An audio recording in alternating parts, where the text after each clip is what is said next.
dedicated to each and every one of you who appreciate a great glass of wine. You know what I mean? It's Monday. Let's raise a glass to the beginning of another week. It's time to unscrew, uncork, or saber a bottle. And let's begin exploring the wine glass. A few months ago, I had the pleasure of attending a masterclass on Pinot Grigio del Venezie DOC. Today, I am sharing that recording run by Regine Rousseau of Shall We Wine. This isn't your ordinary boring Pinot Grigio of the past. These wines have a lot to offer, and the consorzio regulates the wine from vineyard to bottle. Give a listen to learn why these wines should be on your radar. Please take a moment to rate and review the podcast. Did you know you can do it right now? Literally, while you're listening. New ratings and reviews are how the algorithms decide which podcast they recommend to others, and if you love the podcast, other wine lovers will too. It is the best way to support the show.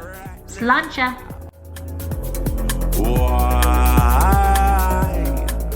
Hey everybody, I'm Lori Budd, a UC Davis winemaking program, Spanish wine scholar, sommelier service, champagne and Côte d'Aron specialist, and a WSET Level 2 graduate. You can find Exploring the Wine Glass on all the socials, as well as your favorite podcast catchers. If you haven't subscribed yet, now's the perfect time to swipe, subscribe, rate, and review. Stay in the know about all things wine by visiting my website, exploringthewineglass.com. I promise I'll never tell you what to drink, but I'll always share what's in my glass. Employed to do is to share what's new with the consortium. I'm from Chicago, and I've been working with the consortium for about a year and a half. And what I do for them is really create activities, brand awareness activities, mostly for consumers, okay? Because our job is really to get the word out there about the wines and about the quality of the wines. Also, I've done some writing and hired some writers to write on behalf of the consortium. So that's what I do. Okay, let me get to the presentation. Okay, so before I get to talking about Pinot Grigio del Venezie, or I just want to talk a little bit about the area. We just want to point out that even though the presentation today is focused to the wines, you know that there is a rich history. Where are we exactly? So we're in the northeast of Italy. And the area encompasses 3 regions: Trentino, Friuli, Venezia Giulia, and Veneto. So we are actually the first area that compromises of 3 different areas, okay? Within this area, Venice is there, some of the major cities in Italy. This is where I think my favorite prosciutto comes from, prosciutto San Daniel. That's actually my favorite. Okay. All right, so the consortium was created in 2017, replacing the IGT, and the area became a DOC. Now, I usually try to stop in and talk to everyone before I do these presentations, so I have a sense of, you know, if someone new to wine, if someone is, sorry, if someone's new to wine, or if we have advanced sommeliers. So for those who don't know, when we're talking about IGT, it's basically a typical style of the region, right? And that can mean a lot of different things. When the area was elevated to DOC, we know that DOC is a very specific style. So our job, the consortium's job, is to define that style, okay? To protect that style, and really to create a balanced marketing effort. So what I mean by that is wherever in the world that you come up with, you see a bottle of Pinot Grigio del Venezie, it's the same marketing program throughout the world. And what we have settled on is calling it the Seal of Wonderful Experiences. So in our marketing packages, you will see that repeatedly. The second thing that the consortium did, and probably the most significant is that they reduced before we get to that, they created a certification process. So every bottle that is labeled Del Venezie goes through a team of enologists, and once approved, they receive the seal. Now, one of the questions that I got in an earlier master class is, well, what happens if someone submits the wines and they're not approved? They don't meet the standards. They can still be labeled as Pinot Grigio. It just won't say Pinot Grigio del Venezie, and it won't have it. What you'll also hear me refer to the area as Tre Venezie or Tre Venezie and Tri Veneto. Same thing. It's just all these names are interchangeable. You'll see 4 different styles. Actually, you'll taste 3 of them today, I believe.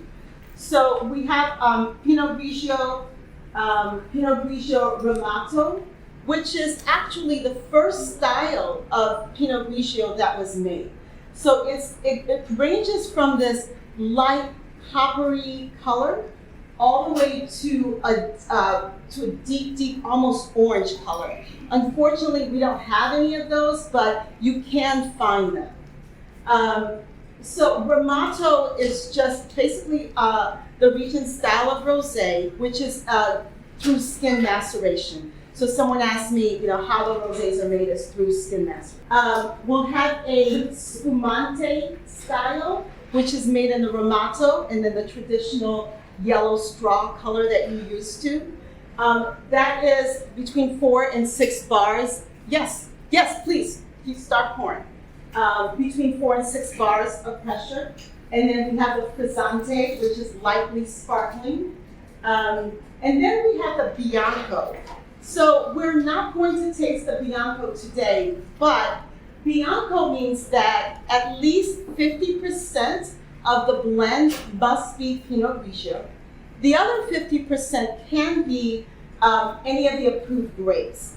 And they are Chardonnay, Friulano, Gardania, Müller-Turg, Pinot Bianco, Verduzzo. So those can be blended. As long as it's 50%, it can be labeled as Bianco. So Bianco is the one that has to have a minimum of 50% Pinot Grigio. In order for it to be labeled Pinot Grigio, it must be 85%. Thank you so much for helping me clarify that. The other thing that is important to point out here is that the wines have to be at least 11% alcohol. So when we taste the wines, you're going to notice a little bit more weightiness than some of the older style of Pinot Grigio that you've had in the past. So this is Pinot Grigio in the vineyard. This is, I don't know if it's the lighting. One of the things I want to point out, you have these tight cone-like bunches. And gentleman that just spoke and did Colio, Jim, okay. And he talked about, some of the potential hazards, right? That you're going to, it actually produces very low alcohol. So that's one of the reasons that we want to plant Pinot Grigio in a cool climate, because that cool climate will give it the freshness and the acidity that we come to expect from Pinot Grigio.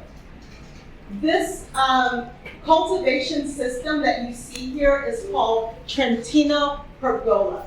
And basically in Trentino, the vineyards are planted on a hill. So they are trained in a way where the grapes are getting maximum sunlight. So you see how the sunlight is hitting the grapes. But it's also trained in this way so that it makes it easier for the vineyard workers to be able to get to the grapes and to prune them. A little bit of Pinot Grigio history. So our first record of Pinot Grigio goes back to 1500s in Alsace. It was brought over from Hungary, and the gentleman that brought it over thought he had ferment. Then they vinified the grape, and then they saw this really pinkish color, and they called it gris, which in French means gray, and that's where it got its name, Pinot Grigio. We don't see Pinot Grigio in Italy until the 19th century, and we see it in Veneto. The gentleman who's responsible for the major export of Pinot Grigio, but also changing the style of the wine, and by the style, what I mean is changing it from that traditional pinkish color to yellow, is Marzotto. Who knows who that is? Whoever can tell me what this man is famous for, I will give them an extra serving of wine. Who said it? Fabrics. Fabrics? Oh, that sounds really good. It could be a designer name. It's actually the gentleman who started Santa Margarita. Okay. So this is the breakdown. And one of these things I would like to add is a better map. We'll talk a little bit about where we are in the world and what makes this region perfect for Pinot Grigio in the next slide. But this just shows you the plantings, so 27,333 hectares. I did the math. I believe that is about 67 acres. That number is wrong. It's 233 million bottles being produced in this area. In terms of production, so 85% of the Pinot Grigio production comes from Veneto Venezie. And then in terms of bottling, 55%. When we look at Pinot Grigio production in the world, oh, what happened to this slide? Okay, all right, this slide is a little wonky, but we see that 44% of Pinot Grigio production comes from Italy. And then the rest, I was surprised to see that 13% is coming from the US. So one of the, earlier I mentioned that one of the first things that the consortium did was to create this team of enologists to certify the wine. Another major step that they took was reduce the yield. Okay, so as you know, once we reduce the yield, you increase the quality of wine. So those were the two major things that happened as soon as the consortium was formed. And the reason that I talk about this is because our whole goal, and you'll see the proof in the wine, is to show you that what we've done with the area is really increase the quality of the wines that are coming out of the area. And you'll be able to see that through the tasting. So the Tri-Veneto area average temperature is between 57 and 59 degrees. This area, this climate is perfect for Pinot Grigio. You're going to, within the area, Pinot Grigio is in, or Del Venezie is in this arc, and it's protected by the Dolomites on the north. There are several rivers running through the area, like the Po River, and so there's never a shortage of water. The Alps are to the northeast of the area, so what you're getting is this area that is really shielded from the cold. So you're also getting this diurnal shift, and you're getting these really warm days, these cold nights, and so that's giving the wine that fruit that we want, and then the acidity. So this is the seal that I mentioned earlier, the seal of wonderful experiences. So every bottle of Del Venezie will have that seal. This slide is speaking to, yes, so this slide is really speaking to what our goals are for the consortium. One, on the left side, we want to just sort of reiterate what our, oh Lord, I'm sorry. We want to reiterate what our goal is, and really to create a wine that is easy, that is approachable, that goes with every moment in life. And that's where the seal of wonderful experiences comes from. even though the goal of the consortium is to elevate the wine, right? Reducing the yields so that we're creating a higher quality wine, we're still leaning on the tradition of the area. When a gentleman said to me, well, I like Pinot Grigio in another master class, he said, like Pinot Grigio del Venezie, I like the way it is, I don't want changes. Okay, sir, that's okay. It's not taking anything away from what the area has done. It's really looking at how can we increase the production and how can we increase what's coming out of the area. Attention to environmental sustainability is what you're going to be hearing more about next year. And one of the questions that came up was about the climate and about about water sustainability and how we're using water in the area. So because of where the vineyards are, it's not an issue yet, but this is something that the consortium is going to be really concerned about moving forward. Within the seal, every bottle can be traced. That is, you'll see a QR code right on the seal. The Del Venezie logo. The flat line represents Veneto. The second line represents Friuli, Giulia, Venezia, and then the third, Trentino. So, I want to talk a little bit about what you're going to taste.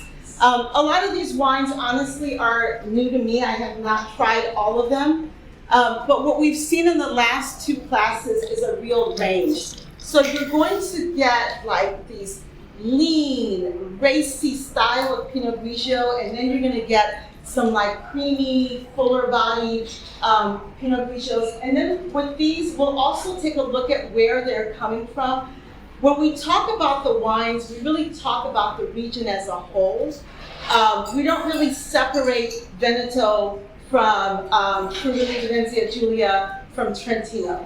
But as professionals, you understand that the wines are going to present differently based on where they're coming from. And we'll be able to taste that in the glass. Okay, so our first wine, Rousseau di Gemina, Pinot Grigio del Venezie 2021. So this is a Romato. It's looking like a spumante in the glass, or is it looking more like a frizzante? Let's taste it. Frizzante, right? Lightly sparkling. This is not a fully sparkling wine.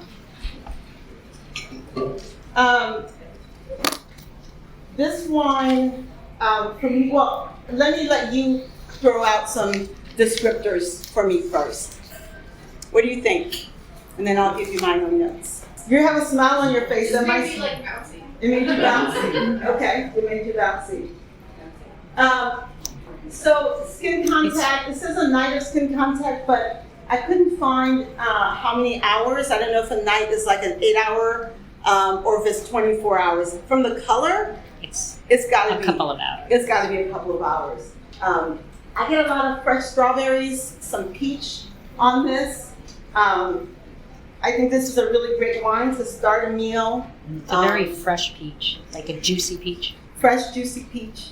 This wine is made, the area is very close to Collio, where this wine is coming from.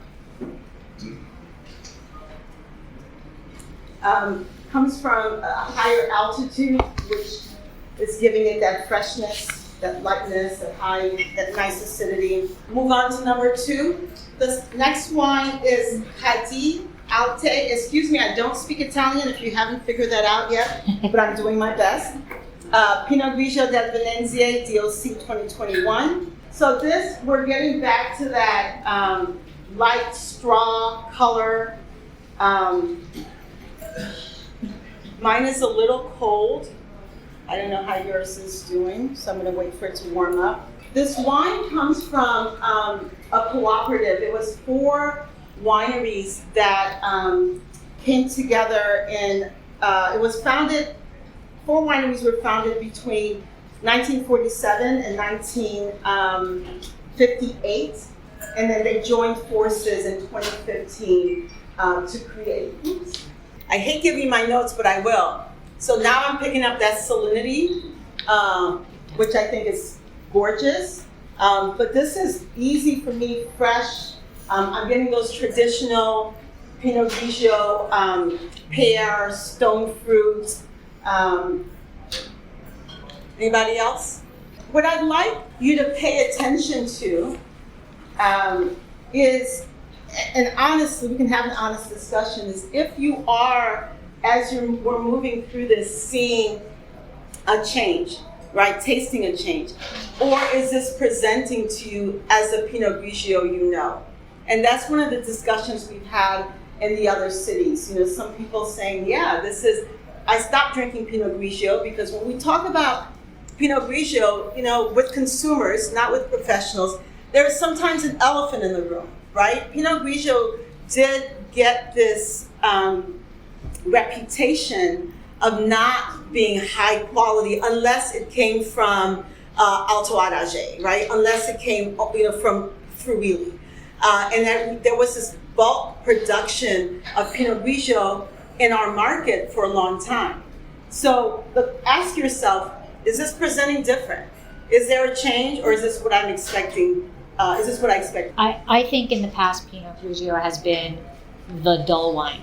Mm-hmm. And it's representing itself as there's complexity to it.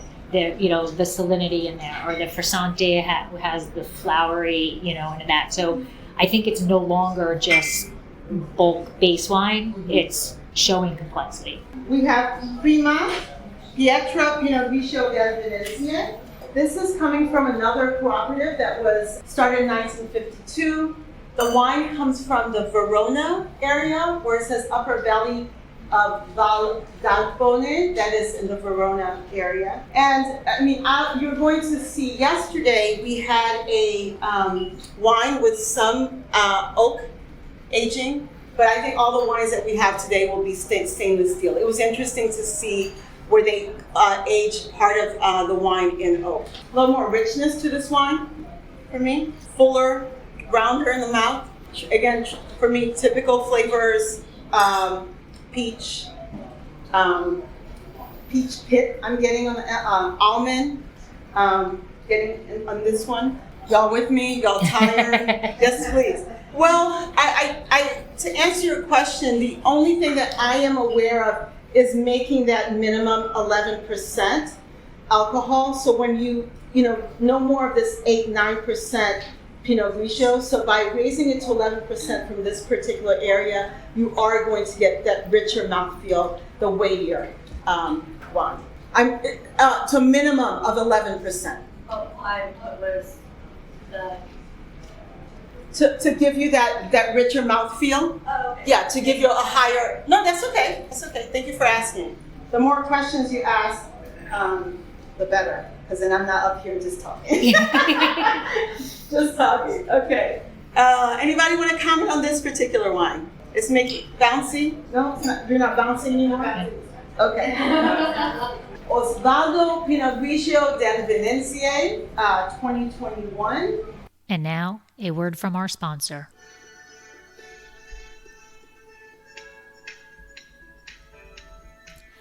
Looking to be in the know about Dracaena wines? Want to be the first to know about our new releases and special offers?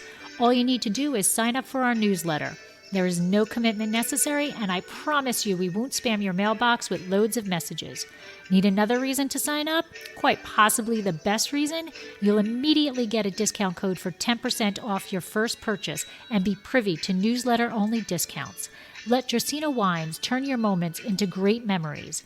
Visit our website, www.dracaenawines.com, or use the link in show notes to sign up. It will take you less than a minute, but the rewards will last a lifetime.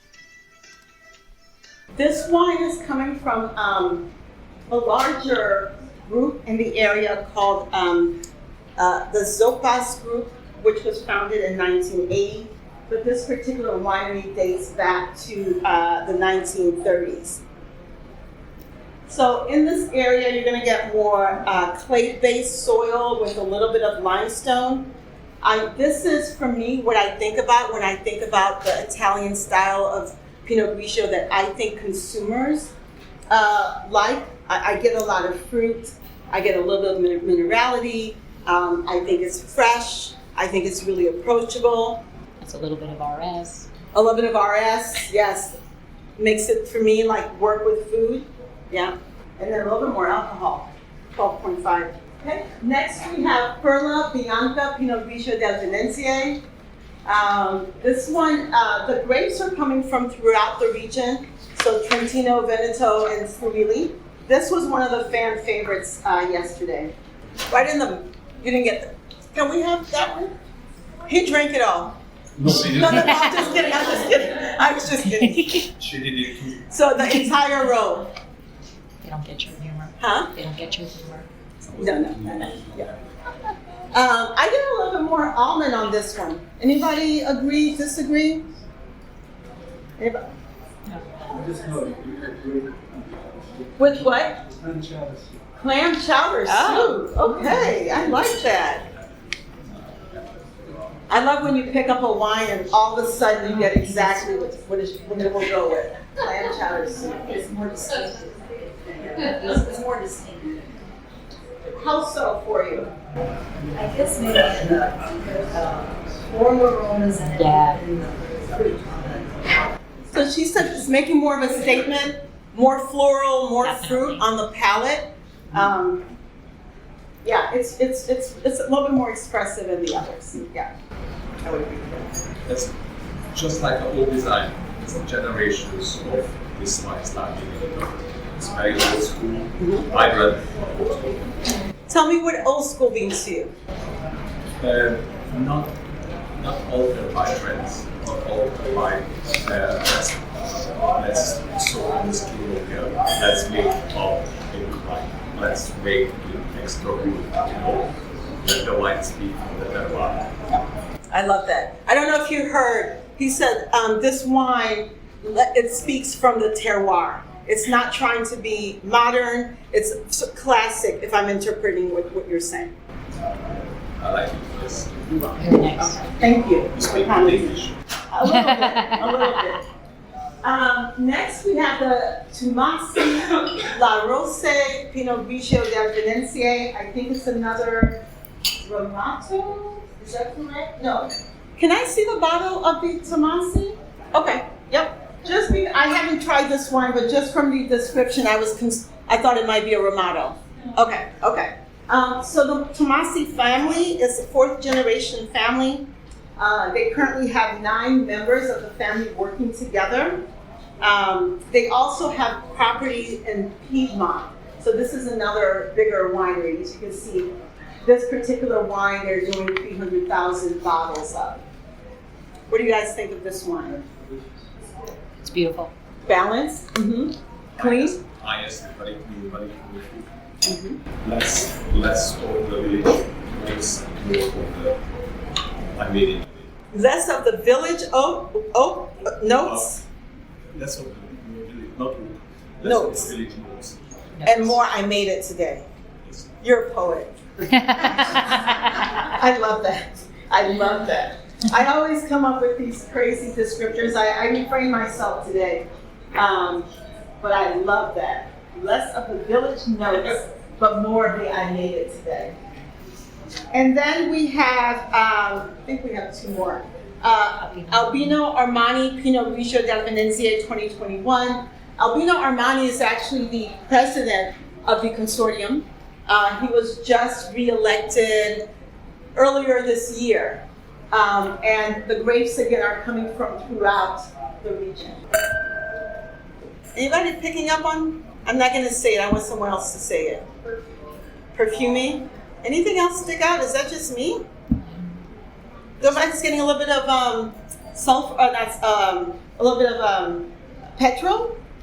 Yeah. Oh, okay. Like. Sorry, I whispered it because my voice is so raspy.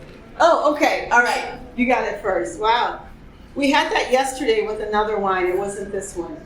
This particular winery has been in existence for, I think it was over 200 years. They own 865 acres. Under their umbrella, there are 5 wineries. I think it's really delicious. This, for me, is a little bit more sophisticated. No? I know it's not your style. You don't. She doesn't like. She likes pristine wine. She's a winemaker. She does not. We have this very different wine styles. Anybody want to comment on this? I think it's got a lot of herbs in it.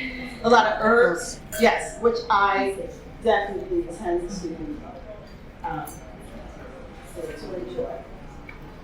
Okay, and then we have Love Story, Pinot Grigio delle Venezie DOC 2021, coming from the northeast of Verona.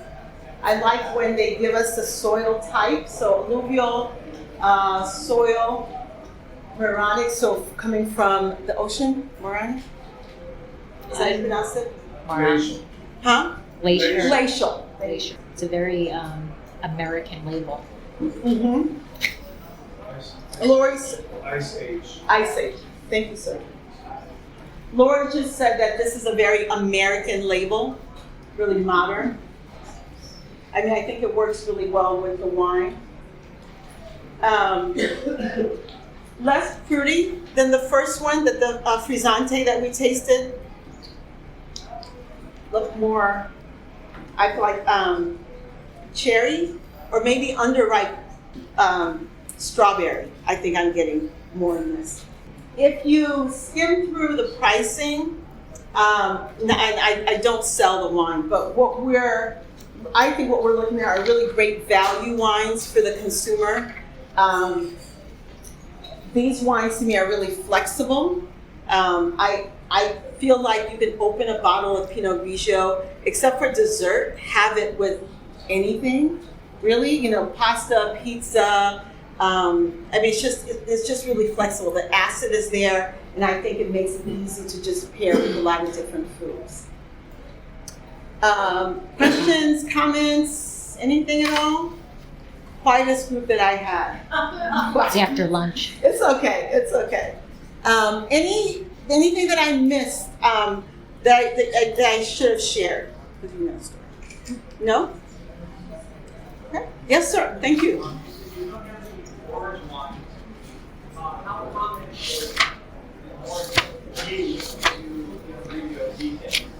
So, from my understanding, it's a very small production, and it doesn't leave. We don't see a lot of it in the U.S.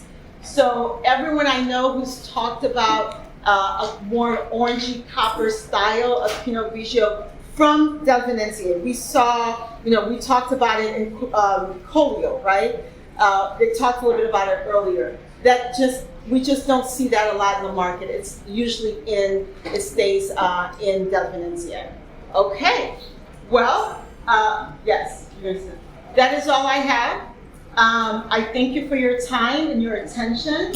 If you need anything from me, if you're missing some information, if you'd like the consortium to send you some supporting material, please email me. I have my cards, IEM has my cards, and I'll make sure that we get the information to you.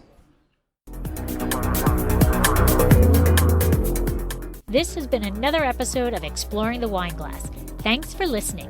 If you have suggestions on what topics you would like me to discuss, please reach out on social media. You can find me on Twitter, Instagram, and Facebook as Exploring the Wine Glass. I am also on LinkedIn as Lori Hoyt-Butt.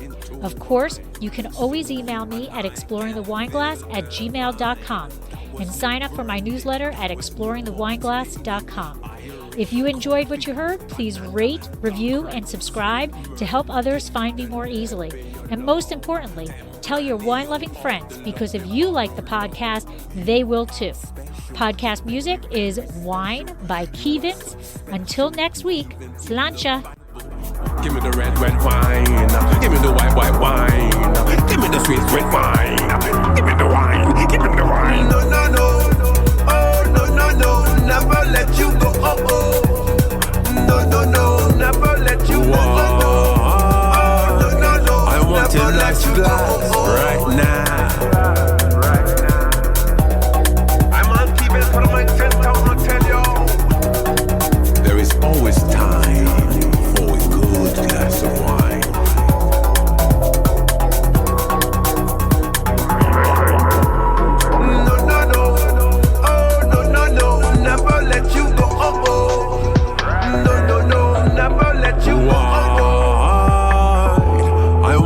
nice glass right now.